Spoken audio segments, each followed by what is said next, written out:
Bom dia, meus irmãos, graça e paz. Neste momento nós vamos estudar a Bíblia, a palavra de Deus, baseada em Mateus. Abra sua Bíblia em Mateus 16, 24 a 28. Nós vamos falar sobre seguir a Jesus Cristo. Seguir ao Senhor Jesus é um privilégio muito grande, mas tem suas implicações. E nós precisamos entender o que é realmente seguir a Jesus Cristo. Mateus 16, 24 a 28, assim diz a palavra. Então disse Jesus a seus discípulos: se alguém quer vir após mim, a si mesmo se negue, tome a sua cruz e siga-me. Porquanto quem quiser salvar a sua vida, perdê-la-á. E quem perder a vida por minha causa, achá-la. Pois que aproveitará o homem se ganhar o mundo inteiro e perder a sua alma? Ou que dará o homem em troca da sua alma? Porque o Filho do Homem há de vir na glória de seu Pai com os seus anjos, e então retribuirá a cada um conforme as suas obras.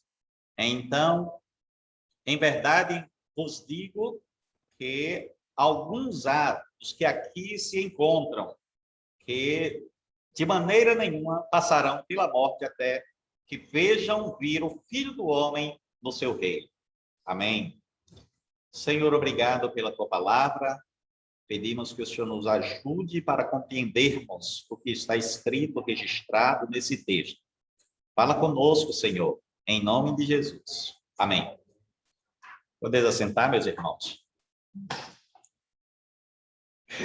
Esse texto aqui está num contexto quando a igreja, quando muita gente estava seguindo a Jesus. Aliás, uma multidão assim incontável. E o Senhor, olhando para aquele povo todo, ele falou algumas palavras para realmente saber o que era que eles queriam, por que estavam seguindo a Cristo. Eu lembro que uma vez eu fiz um apelo, né, naquela época que eu fazia apelo, depois da mensagem, e umas 10 pessoas levantaram a mão. Aí eu peguei e disse: não, vocês não entenderam. Senta todo mundo aí que eu vou fazer o apelo de novo. Eu estou apelando, eu estou chamando, eu estou convidando para vocês seguirem a Cristo.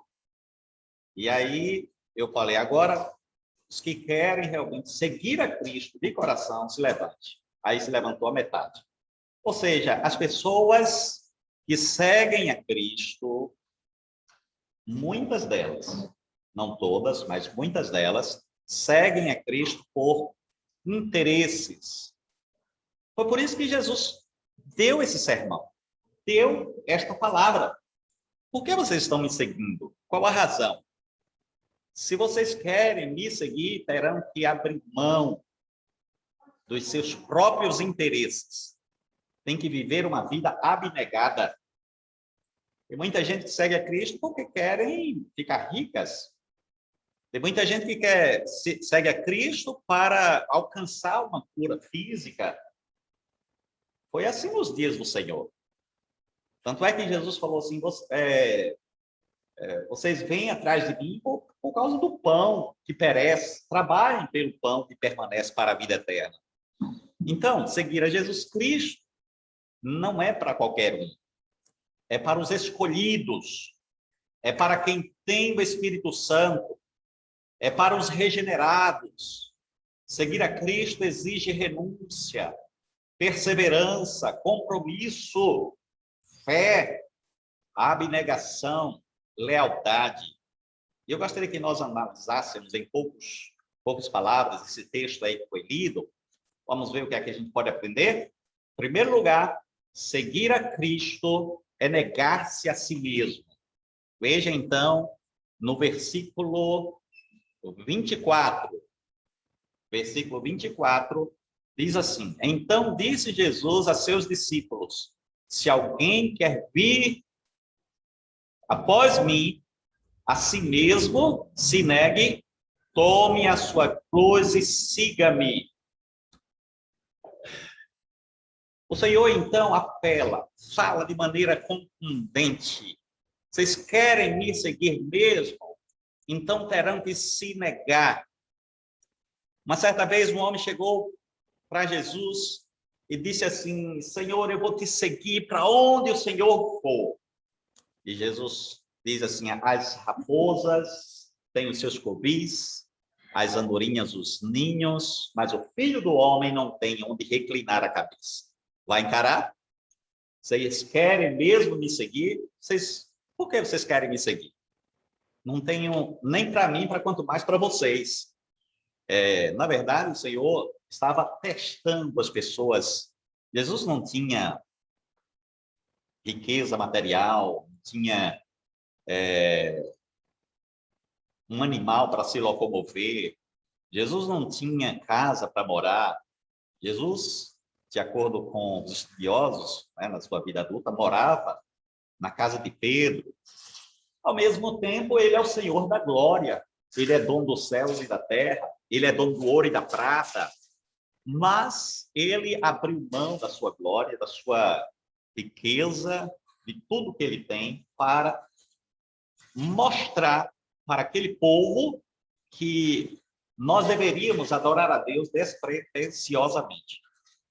Quem adora a Deus de maneira pretensiosa, com interesses, com objetivos escusos, essas pessoas estão totalmente enganadas, equivocadas. Negar-se a si mesmo significa renunciar à própria vida. Olha o que diz lá em Lucas 14, 24. Grandes multidões o acompanhavam, e ele, voltando-se, lhes disse: se alguém vem a mim e não aborrece a seu pai e mãe, e mulher, e filhos, e irmãos e irmãs, e ainda a própria vida, sua própria vida, não pode ser meu discípulo. E qualquer que não tomar a sua cruz e vier após mim, não pode ser meu discípulo. Portanto, o Senhor Jesus está dizendo para aquela multidão que estava seguindo a Cristo, mas com objetivos outros. O Senhor diz para aquele povo que eles precisavam entender o que estavam fazendo. E aí Jesus conta uma parada. Um homem, quando vai construir uma torre, ele faz um cálculo. Porque se ele não fizer o cálculo, vai ficar pelo meio do caminho. Ele não faz o cálculo e o custo vai ser bem maior do que aquilo que ele imaginou. Ele não calculou e aí vai ficar envergonhado. O Senhor quis dizer que as pessoas que querem segui-lo precisam fazer um cálculo. Será que vale realmente a pena seguir a Cristo? Será que realmente vale a pena? Ele está dizendo que eu vou passar por poucas e boas. Ele está dizendo que até a minha família vai se levantar contra mim. Ele está dizendo que eu devo abandonar amigos, parentes, se for preciso, claro, por amor a ele. Aí alguém poderia imaginar, mas quem é que ele pensa que ele é? Quem é que ele pensa que ele é para eu deixar tudo, deixar amigos, deixar família, deixar até bens materiais para segui-lo?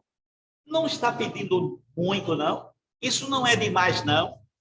Não, responde Jesus. É assim. E é se quiser.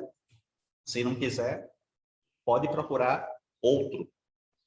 Uma certa vez, Jesus deu um discurso, deu uma mensagem, e a mensagem foi muito dura. Está lá no capítulo 6 de João.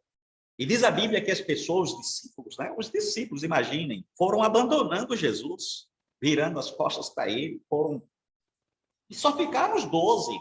Jesus olha para eles e diz: vocês também querem ir? Vão?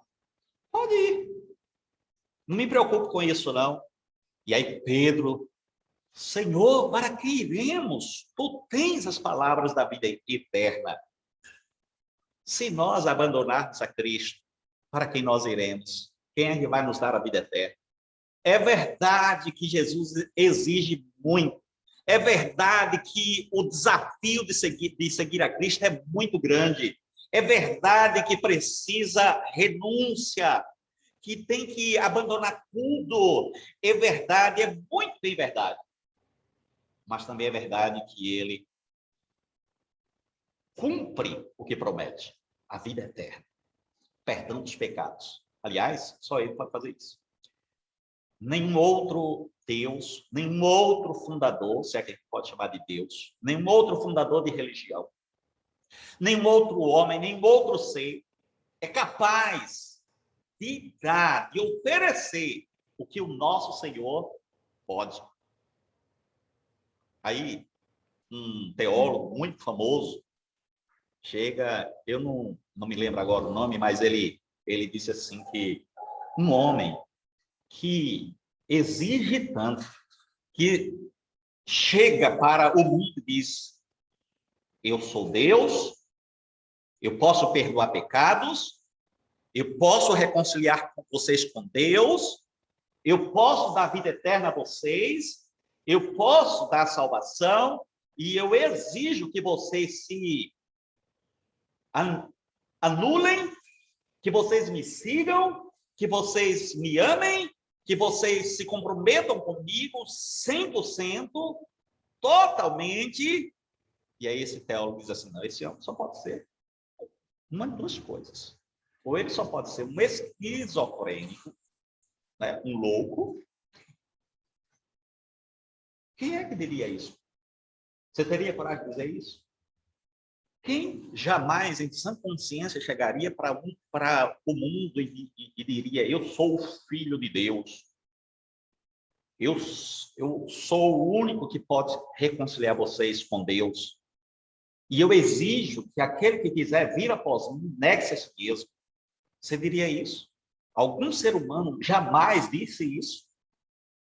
Aí o teólogo disse: ou este homem é esquizofrênico, ou ele é o que diz ser. E eu prefiro, de todo o meu coração, acreditar que ele é o que diz ser. O próprio Deus encarnado, o próprio Filho de Deus. Porque ele provou, ele não só disse, ele provou. Provou com a vida, provou com os ensinamentos, provou com os milagres. Ele morreu numa cruz, ressuscitou. Ele fez discípulos e garantiu que vai voltar. Os que não creram, os que apostataram, os que viraram as costas para ele, eu pergunto: para onde foram? Qual foi a garantia que eles tiveram que estavam certos?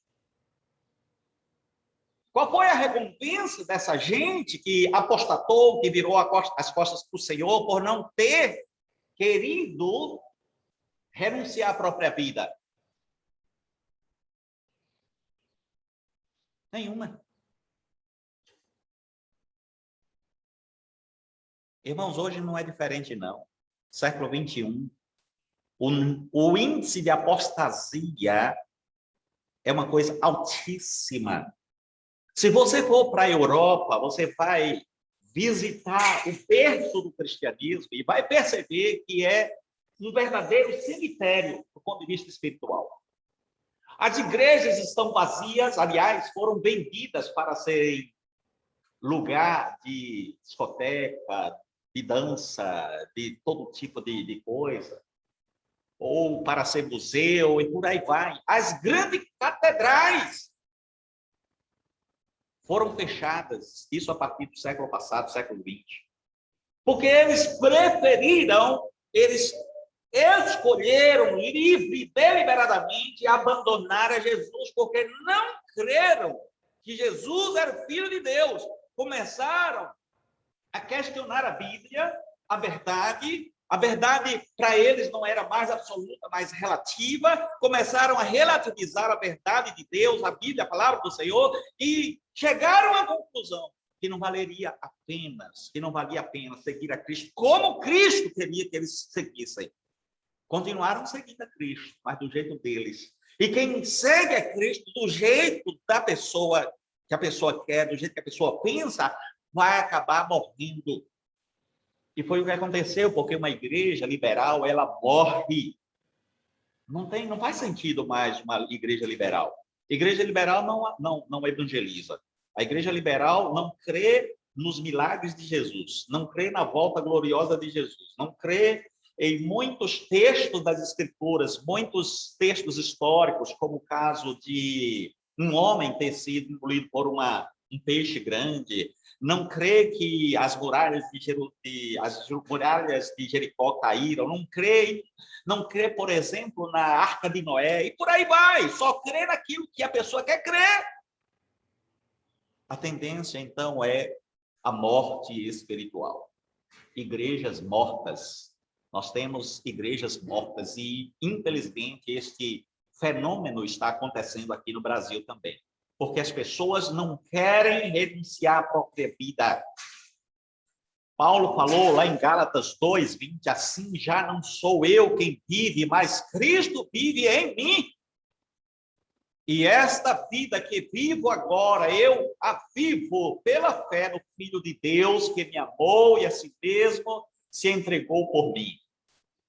Cada um de nós deve dizer estas palavras, ou então não serve para seguir a Cristo.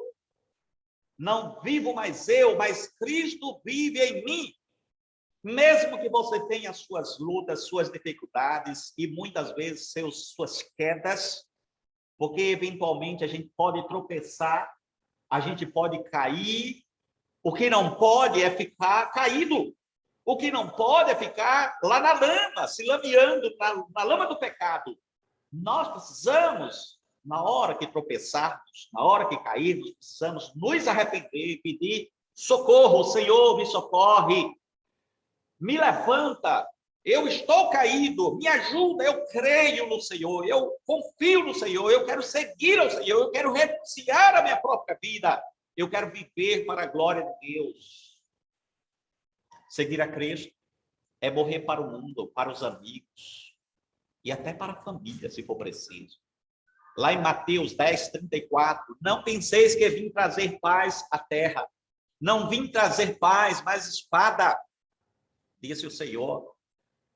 E isso se cumpriu literalmente, porque as nações vivem em guerra e muitas dessas guerras é por causa de Cristo, é por causa de religião. E aí você vai para a história da igreja, as nações se digladiando, se guerreando por causa dos verdadeiros crentes, amando a Cristo e sendo perseguido. E aí entra as guerras, e até hoje nós temos muitas guerras mundo afora, pois vim causar divisão entre o homem e seu pai, entre a filha e sua mãe, entre a nora e sua sogra. Já vi muitas histórias de pessoas que foram postas para fora de casa, como uma moça que se casou com um muçulmano e ele acabou escorraçando ela por causa da fé dela. Ela era crente em Cristo Jesus. E ele não aceitava a religião dela e ela teve que sair de casa com a filhinha, acredite se quiser, porque não suportou a pressão. Assim, os inimigos do homem serão os da sua própria casa. Não que Jesus desejasse isso, quisesse isso, mas porque era inevitável que assim fosse.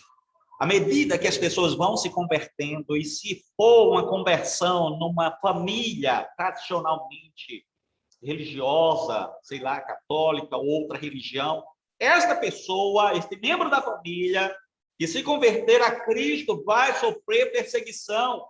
Daí se dizer que os inimigos do homem são os da própria casa. Quem ama seu pai ou sua mãe mais do que a mim não é digno de mim. Quem ama seu filho ou sua filha mais do que a mim não é digno de mim.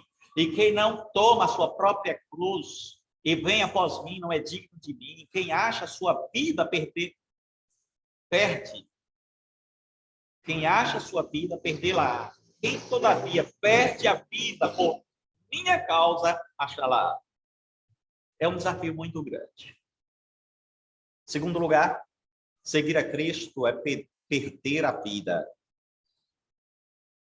Volte lá, por favor, versículo 25. O texto é Mateus, não é isso? Eu falei capítulo quanto? Capítulo 16, no versículo 25. Veja aí, versículo 25. Porquanto quem quiser salvar a sua vida, perdê-la-á, e quem perder a vida, por minha causa, achará. Pedro, muito provavelmente, era um homem resolvido. Era pescador. Não se sabe exatamente se ele era um homem rico. O texto não nos informa se ele era um grande empresário do peixe, mas ele era um pescador, tinha o seu trabalho, tinha o seu serviço. E quando Jesus o convoca, o chama, o vocaciona, ele deixa tudo para seguir a Cristo. E o que dizermos de Zaqueu? Um homem riquíssimo.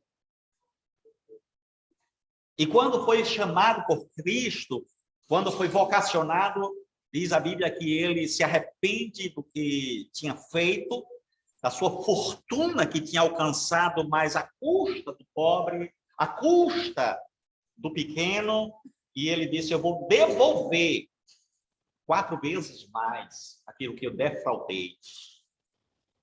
E metade ainda do que ficar, metade vou dar aos pobres. Veja o quanto este homem tinha roubado para ficar rico. Veja o quanto este homem amava o dinheiro. A Bíblia não é contra o dinheiro. A Bíblia não é contra a riqueza. O grande problema da riqueza é o amor ao dinheiro. Quando a pessoa passa a valorizar mais os bens do que a vida humana, quando as pessoas valorizam mais as coisas desta vida do que as coisas do céu, este é que é o grande perigo. Aí porque o Senhor está sempre advertindo: cuidado com a riqueza. Se você for rico, então aí o cuidado deve ser redobrado. Zaqueu, ele preferiu trocar de Deus. O Deus dele era o dinheiro. E agora se torna o Senhor Jesus Cristo. Paulo era um político influente, e um fariseu e empresário na arte de fazer tendas. Ele considerou tudo isso que ele tinha, depois que ele conheceu a Cristo, como refúgio, como esterco, como ele diz lá em Filipenses 3:8. Sim, deveras considero tudo como perda, por causa da sublimidade do conhecimento de Cristo Jesus, meu Senhor, por amor do qual perdi todas as coisas e as considero como refúgio para ganhar a Cristo. Um homem que faz uma coisa dessa, ou ele é doido, ou ele ama Jesus de verdade, tem convicção de que o que Deus fez na vida dele não tem nem comparação com o que ele tinha. Ele pegou tudo que tinha, jogou para cima. Ele entendeu que servir a Cristo, especialmente ele que era vocacionado para pregar o Evangelho, e diz assim: eu não quero mais saber nada disso. Era um homem, além de ser muito rico, ele era um homem eloquente, culto, um homem douto. E de repente ele diz assim: eu considero tudo que eu alcancei até agora como esterco, como refúgio, por causa da sublimidade de Cristo. Ele era doido mesmo, mas doido por Cristo, doido por o amor ao Evangelho. E assim deve ser cada um de nós. Seguir a Cristo é perder o mundo e salvar a alma. Olha como diz lá no versículo 26. Pois que aproveitará o homem se ganhar o mundo inteiro e perder a sua alma? Ou que dará o homem em troca da sua alma? Então o sujeito quer ganhar o mundo inteiro. Aí Jesus diz: coitado, vai perder a alma. Porque ele está fazendo o mundo o seu Deus. Os bens, a sua maior riqueza, sendo que existe uma riqueza bem maior. Existe uma riqueza infinitamente maior. Aí o homem que foi procurar a Jesus, para segui-lo, Jesus falou assim, eu não tenho riqueza para você. As raposas têm seu covil, as andorinhas o ninho, mas o filho do homem não tem repouso onde repousar a cabeça. Aí o outro veio e disse, então faz o seguinte, Senhor, eu também quero te seguir, mas primeiro deixa que eu vá enterrar o meu pai. Em outras palavras, quando meu pai morrer, em um dia, quem sabe eu vou ser crente. Jesus falou assim, deixa os mortos enterrar os seus próprios mortos. Vem e segue-me. Porque a salvação, seguir a Cristo é hoje, é urgente. Hoje é o dia sobremodo oportuno. Hoje é o dia da salvação, diz a palavra de Deus. Terceiro e último lugar, para a gente encerrar.